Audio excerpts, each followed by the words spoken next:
एक बात नोट कर लीजिए, 15 जून से आज की बात 8:30 बजे से होगा।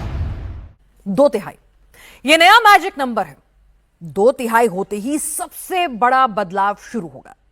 2/3 होते ही संसद में डीलिमिटेशन का नया बिल आएगा। 2029 के चुनाव से पहले नरेंद्र मोदी का सबसे महत्वाकांक्षी प्रोजेक्ट 2/3 के इंतजार में ही रुका हुआ है। दिल्ली में इस वक्त चर्चा गर्म है कि 2/3 बहुमत होते ही अमित शाह पॉलिटिक्स के एक नए साइकिल का पेडल दबा देंगे। इस बीच प्रधानमंत्री की इकोनॉमिक एडवाइजरी काउंसिल ने डीलिमिटेशन का एक पूरा का पूरा फॉर्मूला बनाकर सरकार को सौंप भी दिया है। लोकसभा की 543 सीटों में से सिर्फ 170 सीटों का बंटवारा, 59 सीटों के 2-2 हिस्से और 111 सीटों के 3-3 हिस्से। लोकसभा की 373 सीटें जस की तस, 59 सीटें 118 सीटों में कन्वर्ट और 111 सीटें लोकसभा की 333 सीटों में कन्वर्ट। 373 plus 118 plus 333 equals 824। कुल मिलाकर नई लोकसभा में 543 की जगह 824 सीटें। क्या डीलिमिटेशन का यही फॉर्मूला होगा? 29 अभी दूर है, मगर 26 से ही सियासत ने सुपर स्पीड पकड़ ली है। 4 मई के बाद से लगता है कि अचानक एक्सीलेटर पर पैर रख दिया गया है। क्या डीलिमिटेशन का सारा होमवर्क कर लिया गया है? क्या 29 का चुनाव 543 सीटों की जगह 824 सीटों पर होगा? महिलाओं के लिए संसद की 33% सीटें रिजर्व होंगी, लोकसभा की सीटें भी बढ़ेंगी और मौजूदा लोकसभा की हर सीट को छूने की जरूरत भी नहीं होगी। क्या यह सारा काम 2029 के चुनाव से पहले हो जाएगा? क्या डीलिमिटेशन की सीक्रेट तैयारी हो चुकी है? क्या डीलिमिटेशन वाली सीटों की पहचान भी कर ली गई है? नरेंद्र मोदी की पार्टी हर चुनाव की तैयारी बहुत पहले शुरू कर देती है। क्या बीजेपी ने 29 चुनाव के लिए 824 कैंडिडेट तैयार करना शुरू कर दिया है? क्या मोदी की पार्टी 275 महिला उम्मीदवार भी तैयार कर रही है?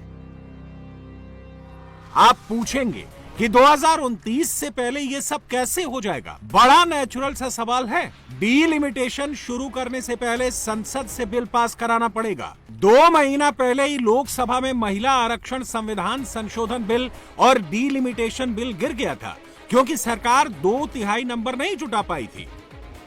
सिर्फ वक्त का इंतजार है। बीजेपी एनडीए का संकल्प अक्षुण्ण है। कल हमारे पास संख्या बल नहीं था, लेकिन इसका मतलब ये नहीं है कि हम हार गए। हमारा आत्मबल अजेय है। हमारा प्रयास रुकेगा नहीं, हमारा प्रयास थमेगा नहीं। हमारे पास आगे अभी और मौके आएंगे। हमें आधी आबादी के सपनों के लिए, देश के भविष्य के लिए इस संकल्प को पूरा करना ही है। बिल गिर जाने के बाद प्रधानमंत्री नरेंद्र मोदी के शब्दों को याद कीजिए। नारी शक्ति वंदन संविधान संशोधन बिल और डीलिमिटेशन बिल गिरने के बाद नरेंद्र मोदी ने देश से एक वादा किया था।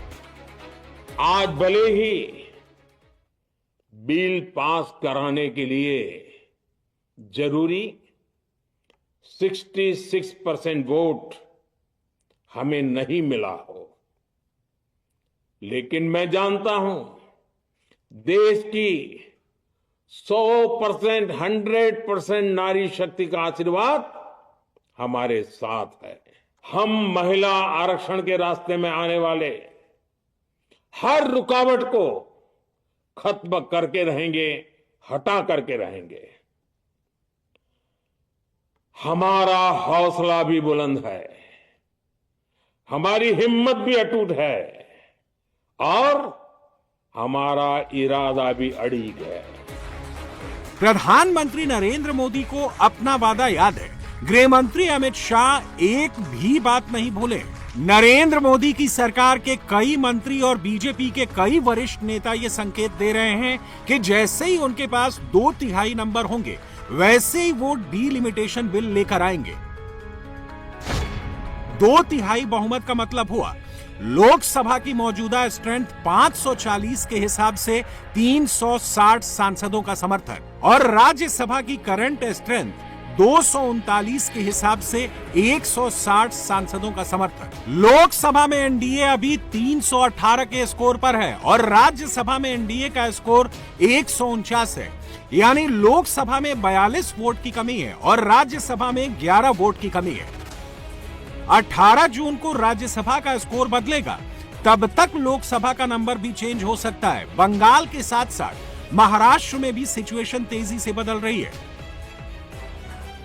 इस बीच प्रधानमंत्री को आर्थिक सलाह देने वाले इकोनॉमिक एडवाइजरी काउंसिल ने डीलिमिटेशन पर एक वर्किंग पेपर तैयार करके डीलिमिटेशन का सारा फ्रेमवर्क बनाकर सरकार को प्रस्ताव सौंप दिया है। अगर इकोनॉमिक एडवाइजरी काउंसिल की सिफारिशें मानी जाती हैं और नए बिल में उनके सुझावों को शामिल किया जाता है तो डीलिमिटेशन में उत्तर प्रदेश की 17 बड़ी लोकसभा सीटें 51 में कन्वर्ट हो जाएंगी।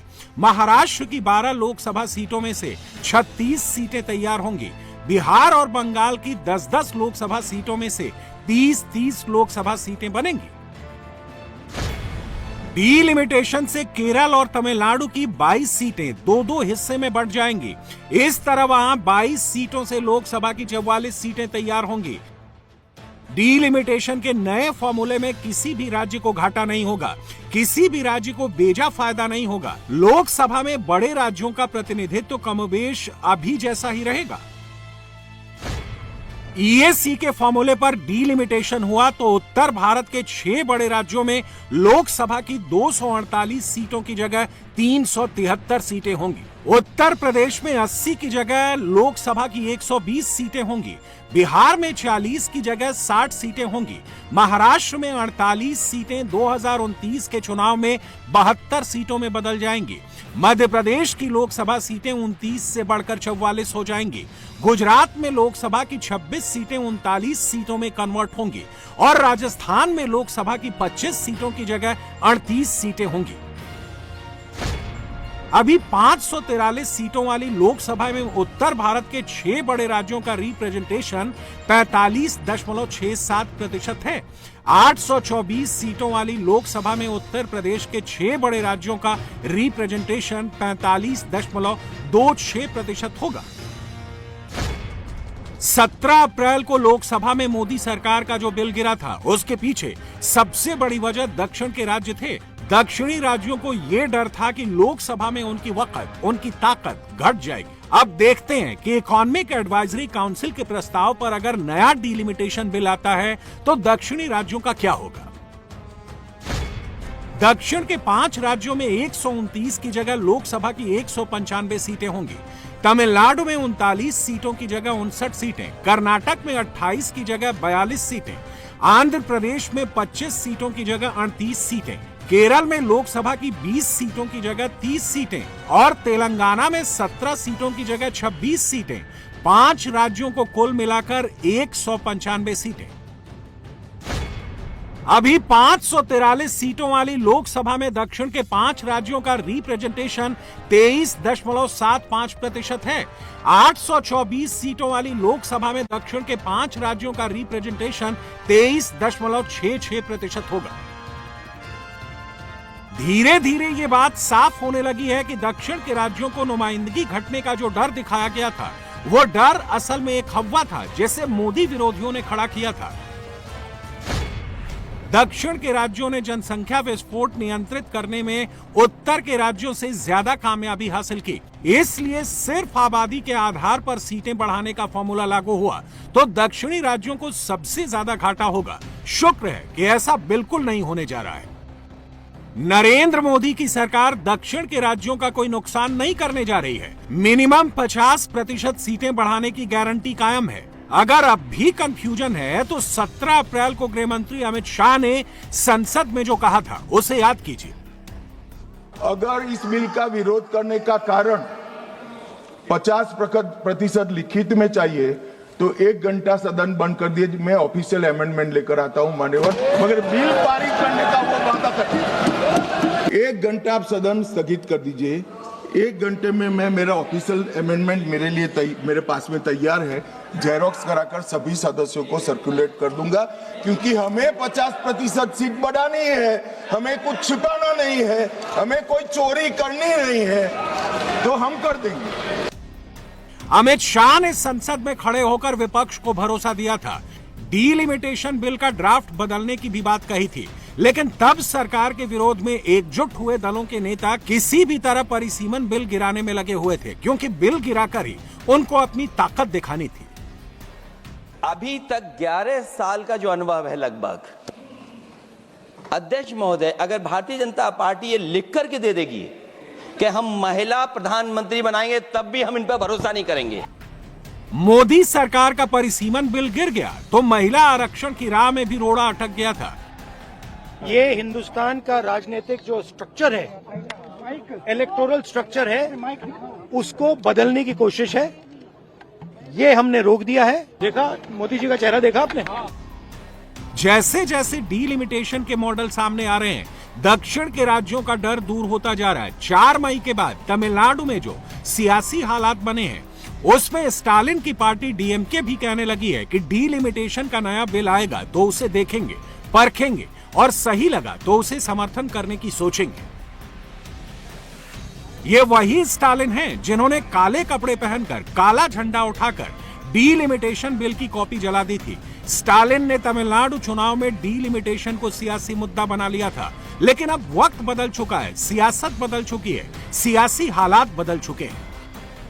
ये जो कहते हैं कि हमारे राज्यों का समान भार होना चाहिए, मैं सहमत हूं। महिला आरक्षण 29 के पहले ही करना चाहिए, 29 के बाद ले जाने के लिए इनका षड्यंत्र सफल हम नहीं होने। मान्यवर, मैं समझ रहा हूं कि ये वोट नहीं देंगे तो महिला आरक्षण का बिल गिर जाएगा, मगर इस देश की महिलाएं देख रही है, उनके रास्ते का रोड़ा कौन है वो देख रहे हैं। डीलिमिटेशन के नए फॉर्मूले से सबसे ज्यादा फायदा छोटे छोटे राज्यों और केंद्र शासित प्रदेशों को होगा। मेघालय, मिजोरम, नागालैंड, सिक्किम, लद्दाख, पुद्दुचेरी, अंडमान निकोबार द्वीप समूह, लक्षद्वीप और चंडीगढ़ में अभी लोकसभा की 1-1 सीटें हैं। इकोनॉमिक एडवाइजरी काउंसिल के सुझावों पर डीलिमिटेशन हुआ तो यहां लोकसभा की 2-2 सीटें हो जाएंगी। 17 अप्रैल 2026 को महिला आरक्षण और डीलिमिटेशन से जुड़े बिल लोकसभा में गिर गए थे। होम मिनिस्टर अमित शाह ने लगता है उस हार को पर्सनली ले लिया है। संसद में 2/3 बहुमत जुटाने की ऐसी कोशिश किसी ने कभी नहीं की, जैसी कोशिश इन दिनों दिख रही है।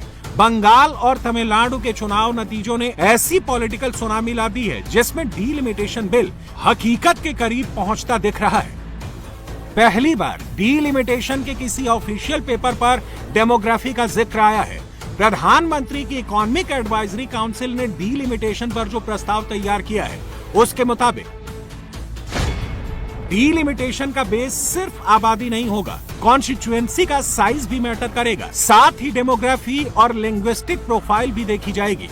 इकोनॉमिक एडवाइजरी काउंसिल के वर्किंग पेपर में कॉन्स्टिट्यूएंसी में आबादी के साथ साथ वोटर टर्नआउट, कॉन्स्टिट्यूएंसी साइज, शहरी वोट शेयर, दलित वोट शेयर, आदिवासी वोट शेयर और भाषाई विविधता का भी ध्यान रखा जाएगा।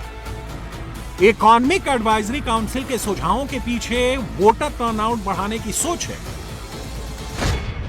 ईएसी का अनुमान है कि अगर उसके प्रस्ताव के मुताबिक लोकसभा सीटों का परिसीमन होता है तो 2029 के आम चुनाव में वोटर टर्नआउट 0.3% से लेकर 2.3% तक बढ़ सकता है। वोटों की संख्या के हिसाब से देखें तो ये बढ़ोतरी 90 लाख से 2.30 करोड़ वोटर की हो सकती है। इकोनॉमिक एडवाइजरी काउंसिल में वोटर टर्नआउट, खासकर शहरी क्षेत्रों में महिला वोटर्स का टर्नआउट बढ़ाने के लिए कुछ एक्स्ट्रा उपाय भी सुझाए गए हैं। इनमें महिलाओं के लिए अलग पोलिंग बूथ, शहरी कामकाजी महिलाओं के लिए देर शाम तक पोलिंग, वोटर को पोलिंग बूथ तक लाने के लिए ट्रांसपोर्ट की व्यवस्था और मतदाता सूची में महिला वोटर्स को शामिल करने के लिए विशेष अभियान जैसे उपाय शामिल हैं। भारत में लोकसभा सीटों का परिसीमन 1976 से ही बंद है। उससे पहले 1971 की जनगणना के आधार पर लोकसभा सीटों की बाउंड्री खींची गई थी। 1971 में भारत की आबादी 54 करोड़ थी। 2026 में भारत की आबादी करीब 142 करोड़ है, यानी भारत की आबादी करीब 163% बढ़ी है। 1977 के बाद लोकसभा में केवल एक सीट जोड़ी गई है। जब 1987 में गोवा से दमन और दीव के अलग होने के बाद यह बदलाव हुआ था, तब संसद में निर्वाचित सदस्यों की कुल संख्या 542 से बढ़कर 543 हुई थी। कांग्रेस ने हमेशा देश में दरार पैदा करने वाली भावनाओं को हवा दी है। इसलिए यह झूठ फैलाया गया कि डीलिमिटेशन यानी परिसीमन से कुछ राज्यों को नुकसान होगा, जबकि सरकार ने पहले दिन से स्पष्ट किया है कि न किसी राज्य की भागीदारी का अनुपात बदलेगा, न किसी का रिप्रेजेंटेशन कम होगा, बल्कि सभी राज्यों की सीटें समान अनुपात में ही बढ़ेगी। फिर भी कांग्रेस, डीएमके, टीएमसी और समाजवादी पार्टी जैसे दल इसे मानने को तैयार नहीं हुए। साथियों, ये संशोधन बिल सभी दलों और सभी राज्यों के लिए एक मौका था, एक अवसर था। ये बिल पास होता तो तमिलनाडु, बंगाल, यूपी, केरला हर राज्य की सीटें बढ़ती, लेकिन अपनी स्वार्थी राजनीति की वजह से इन दलों ने अपने राज्यों के लोगों को भी धोखा दे दिया। 17 अप्रैल को जो बिल गिरा था, उसमें लोकसभा की सीटें 815 करने का प्रावधान किया गया था। इकोनॉमिक एडवाइजरी काउंसिल ने 824 सीटों वाली लोकसभा का खाका तैयार किया है। नरेंद्र मोदी सरकार ने नई लोकसभा में पहले ही इतने सांसदों के बैठने का इंतजाम करके रखा है।